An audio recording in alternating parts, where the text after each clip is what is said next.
love so much. And but we're gonna start with the newest resident in Bon Ton, who plays James, Nathan Parsons.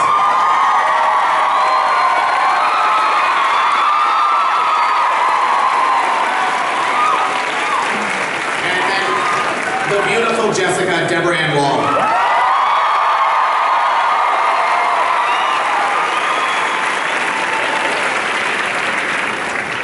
Lafayette himself, Nelsan.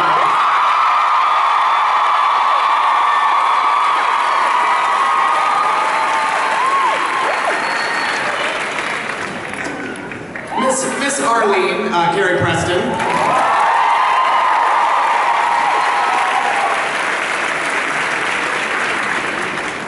And his first time at Comic-Con, Chris Bauer, Andy Bellefleur.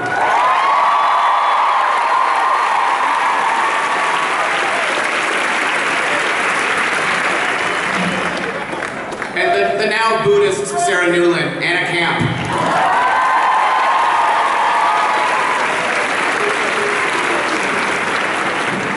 Executive producer Brian Buckner.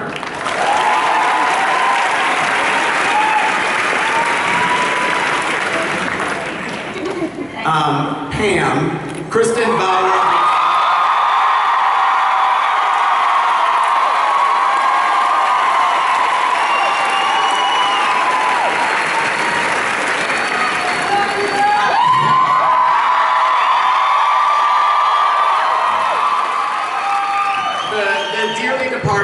Thornton, Rutina, Wesley.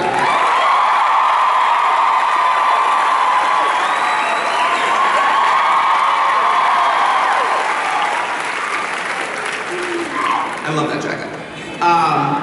Sam, Merlotte, Sam Trammell.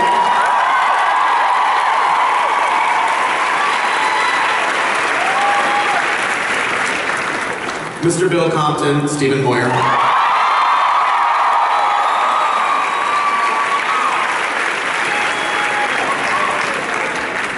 And the lady who without the show wouldn't exist, Sookie Stackhouse, Anna Paquin.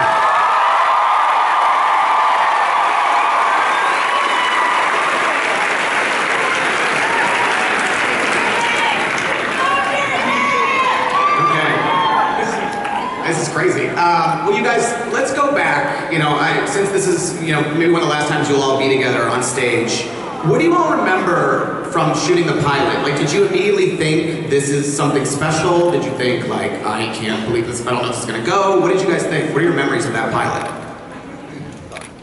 Can everybody remember something? There was that little lot. I just remember that The Sweet Life of Zach and Cody was shooting right next door. And we had all these naked, bloody people walking around.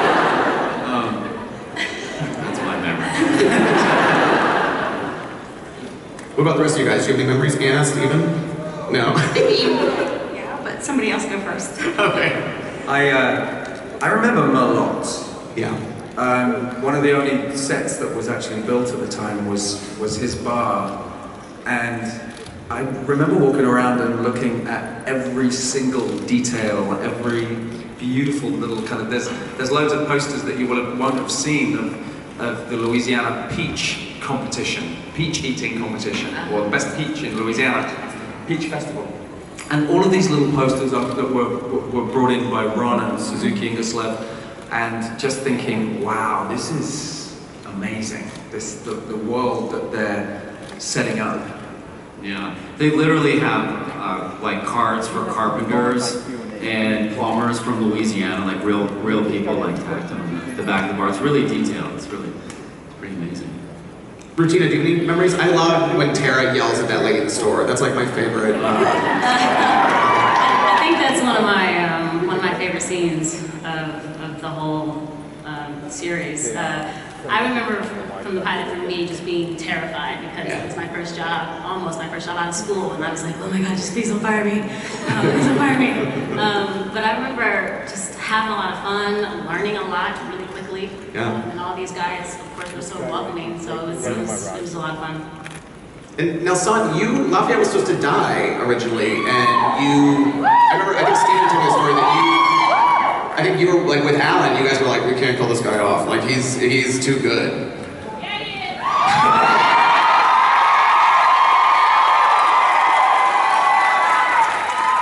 Well, I'm glad you kept me with a job. It's funny because what I remember most is I was like, do my shirts have to be this tight? Jesus, okay. Do you guys have, like, over the course, I mean, over 7 years now, do you guys have favorite sort of, like, what the moments, like, sort of favorite? I mean, I always think about the meat tree. I love the meat tree. I think the meat tree is just, I like the idea of it. But, like, Stephen, like, do you like the Lorena sex where you... I'm just going to go back to something, because you just made me think of it, Nelsan. There was a moment in the pilot that we talked about before, Tim. There was a moment in the pilot where Nelsan is cooking grits or something, was it, Nelsan? What were you cooking? I think I was cooking burgers. When you started humping the thing. And he starts basically doing this. Oh, 6 gears. That was my 6 gears. What was it? That was my 6 gears. Yeah. That's your 6 years. And at which point he turns around and says, everybody loved the pussy. John, even you scared of the pussy, right? And there was this guy, this extra that was there just for the day that was Big John as he became known, and because of that moment when Nelsan turned around and said, even Big John scared of the pussy, even at that moment, Big John has been in every single one of our episodes ever since. Because of him. Because of Nelsan.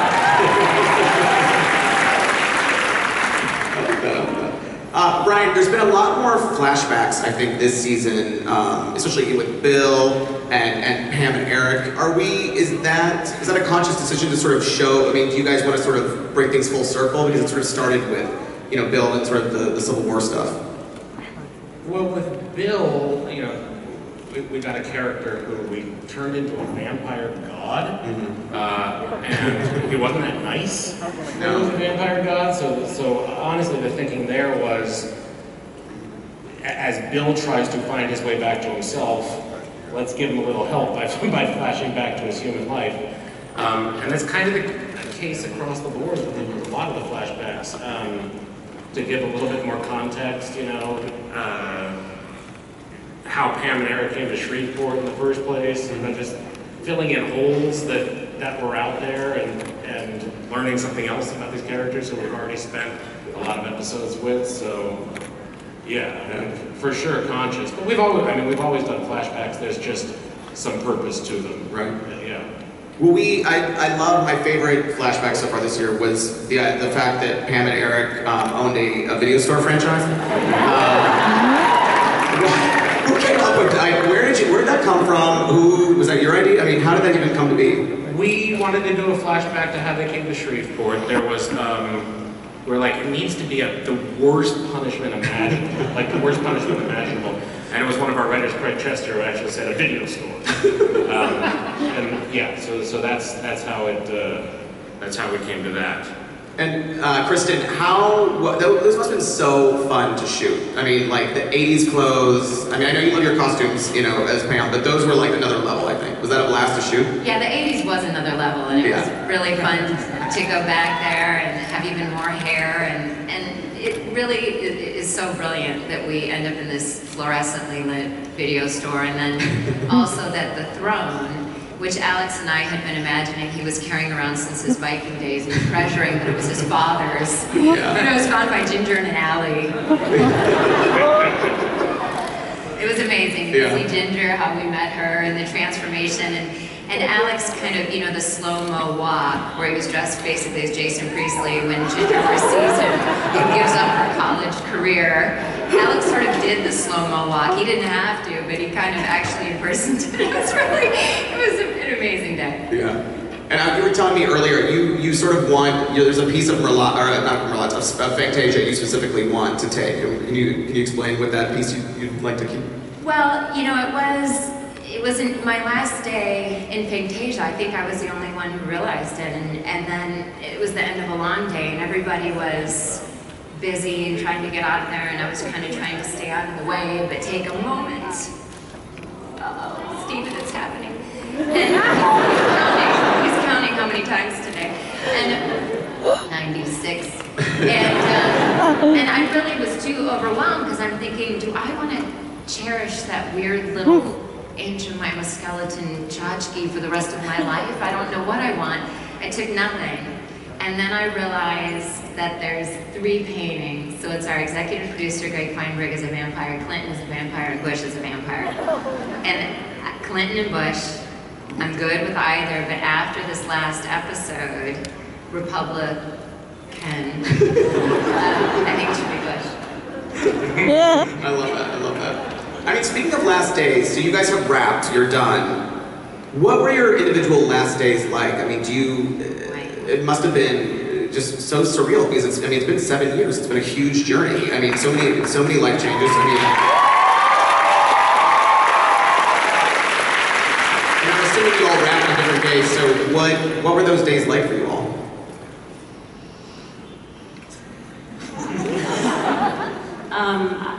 I remember my last day was very, it was weird. I did my last close-up for the night, you know, and then it was just kind of like, it was over.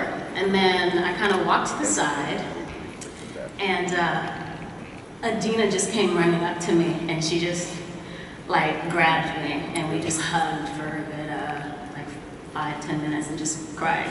It just kind of hit me all at once. I didn't think it would hit me like that, but it just kind of hit me, and it was beautiful and sad, and also it's on to new things, you know. So let me jump in real quickly and say that people have not seen the last of Rutina yet. When she talks about her last day, and that you haven't seen her last day yet. I know.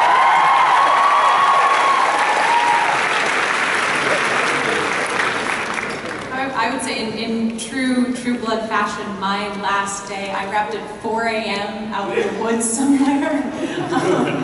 But I don't know, I thought that was kind of fitting, and it was nice because they actually did wrap a bunch of people all together earlier that night, so we had a moment where at least half the cast, if not more, were together and could kind of say goodbye.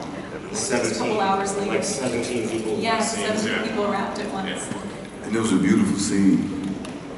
It was a beautiful scene. The dressing, I thought it was appropriate. Yeah. That a lot of us wrapped out of that scene that day. I think I was the first to crumble. I looked over at Chris, and the waterworks started going, and then everybody else we all just, were in each other's arms and mourning, but celebrating too. But it's been a profound time. I mean, we started crying at the table read for that episode, so we've been crying for months at this point. I'm still waiting for that cry. It's coming. It's gonna happen today. Yeah, I'm gonna make you cry by the end of this panel. Okay, thank you. Be alive. What about you guys? Do you remember your last day?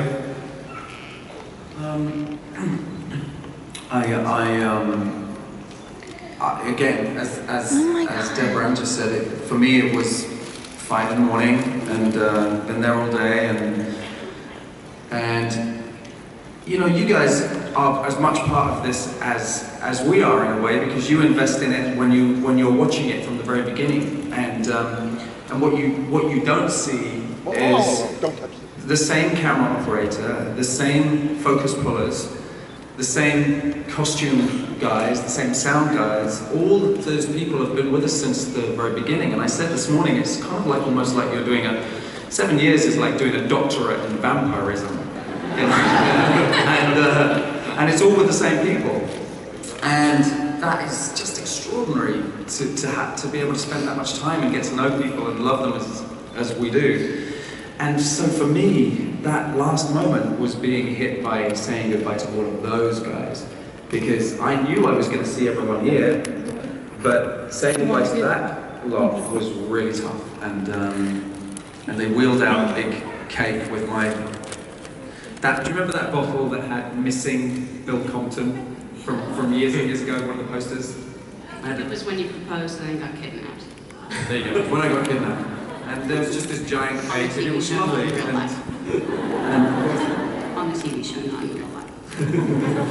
Anyway, it was amazing, and just, you know, just so grateful to have worked with so many extraordinary people, and this is the last time we'll be together in this, guys, and so we're still mourning the end of that. Yeah. What about you, Ms. Paquin? Well, my last day was, I mean, the last real day of shooting. Probably, I think I had some visual effects shots to pick up the next day, and we were out like an hour and a half outside of LA. So the second that we wrapped, everyone had to, you know, pack their shit up and get out of there as fast as possible, basically, because we're not on any of our main locations. Right. And through some, I don't know, complete. I know it wasn't personal, but there was no power when I got back to my trailer, so I couldn't find my stuff. So I get dressed. Wow. They were just like, they flipped out the lights and were like, Paquin's done, bye. No, but you understand, like, the second they call rap when you're like really in the middle of like, those boys who drive work like 24-hour days, like they get on it immediately, so they're switching generators over or something, but the upshot was the exact moment I walked into the trailer, it's like, oh, we really are tired. Yeah, it's over. Yes. No power left. Yes, I can't even find my clothes. Yeah. It's a problem of having True Blood rather lost. Yeah, that's a problem you have a lot of True Blood. That's I can't find my clothes. So I just walked out of the kitchen naked. I don't know what's happening. Nathan, you joined the show this year. What's this been like? I mean, you know.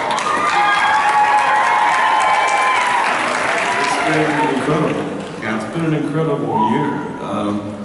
You know, I don't have the same history, the same memories that all these guys have, but day one, I felt right at home. Everyone was really great welcoming me in, and I was just thrilled to be a part of this show. You know, as brief as my time was on it, it was so much fun, and you know, I couldn't ask to work with a better group of people. This cast and crew were incredible, top notch. Yeah.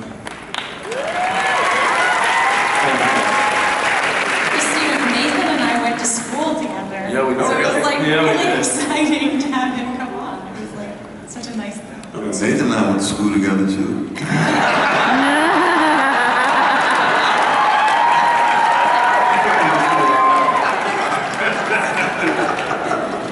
I'm glad they put Deborah in between you guys. Like I'm in the middle of something. Yeah. No, please, it's all right. I love a sandwich. Brian, what was the decision though? Was James always, I was calling him earlier, I was calling him the bisexual vampire. He's bisexual. He sounds southern, bisexual. When did you guys make the decision early on? I mean, was it last season you decided to make him, or did you know that he would become a love interest for Lafayette? No, I mean, no. We were sort of flying by the seat of our pants with the, you know, vamp camp and everything like that, and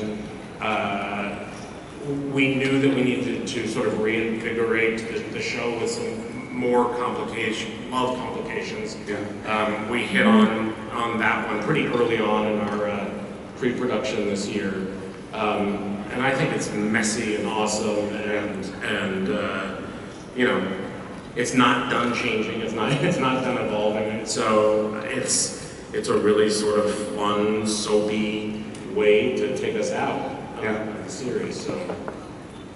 Anna Camp. There's too many Annas on this panel. Anna Camp. What do you think about Sarah? I mean, I thought we had seen the last of Sarah, you know, last season, but now she's back and Buddhist and, you know, rocking some brown hair. Totally rocking the brown hair. Yeah, were you excited to come back? I was very excited to come back. As I was saying earlier, like last season, reading the script when Jason had the gun under my throat, I thought my head was gonna get blown off. And I thought I kind of deserved it, to be honest. But no, I'm very happy to be back. I had no clue that I was gonna come back, and I hope people, I think I get what I deserve. Oh, interesting. We'll see. I had to explain it to her boyfriend when he saw the punishment on set. Oh, like, no. she deserves this. You This is not me just being mean to her. She was not happy. Wow. Okay, so that sounds pretty brutal. Brian, I thought, I mean, maybe this is too geeky, but we are at Comic-Con, so I thought the scene that when Sarah is running through the Republican fundraiser, the scene when Alex stops her, was that a direct homage to Terminator 2? Because it reminded me a lot of Terminator 2. it was not a direct homage to Terminator 2. It was just the director who may or may not have seen Terminator 2 and forgotten that he was doing something he'd seen. I'm not sure, but no, not a direct homage. I didn't know. Did anyone else feel like I felt that way? Alone. Kristin, so you apparently, I was reading, Ted Cruz is not happy with you all, apparently. I know, isn't this great? Based on that. I mean, and Sarah Palin too, right? I know, why not? Yeah, she'll weigh in on anything. I don't exactly. know.